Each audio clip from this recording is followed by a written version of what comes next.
உண்மையிலேயே பிரியங்கா வந்து மணிமேகலையோட விஷயத்துல தலையிட்டு நெறைய சஜெக்ஷன் சொல்லி, "நீ இப்படி பண்ணாத, இப்படி பண்ணுன்னு" சொல்லிட்டு தலையிட்டு இருந்தாங்கன்னா, அது 100% தப்பு. தப்பு யார் பண்ணாலும் தப்பு தான். தமிழர் பண்ணாலும் தப்பு தான். தமிழர் அல்லாத இன்னொருத்தர் பண்ணாலும் தப்பு தானே. அப்படி பண்ணியிருந்தா தப்பு. ஆனா, அந்த ஷோல கலந்துக்கிட்ட சிலர்கிட்ட பேசும்போது அந்த மாரி எதுவுமே நடக்கல. இல்ல சேனல் வந்து மிரட்டுறாங்க. பாருங்க பிரியங்காவுக்கு ஆதரவா வீடியோ போடுங்கன்னு சொல்றாங்கன்றலாம் பேசிக்கிறாங்க. அப்படி மிரட்டி கேட்கக்கூடிய ஆட்கள்லாம் நம்ம ஆட்கள் கிடையாதுங்க. அது வந்து எல்லாத்தையும் தாண்டி வந்துட்டாங்க. நடிக்க வந்த புதுசுலயோ, சேனலுக்குள்ள வந்த புதுசுலயோ, சேனல் வந்து ஏதாவது ஒரு அழுத்தத்த குடுத்து தான் செய்வாங்க.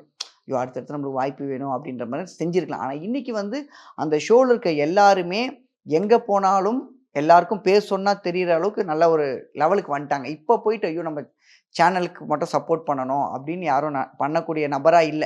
எல்லாருக்குமே சுயமரியாதை இருக்கு. அதனால யாருமே வந்து என்ன அழுத்துறனால பயந்துகிட்டு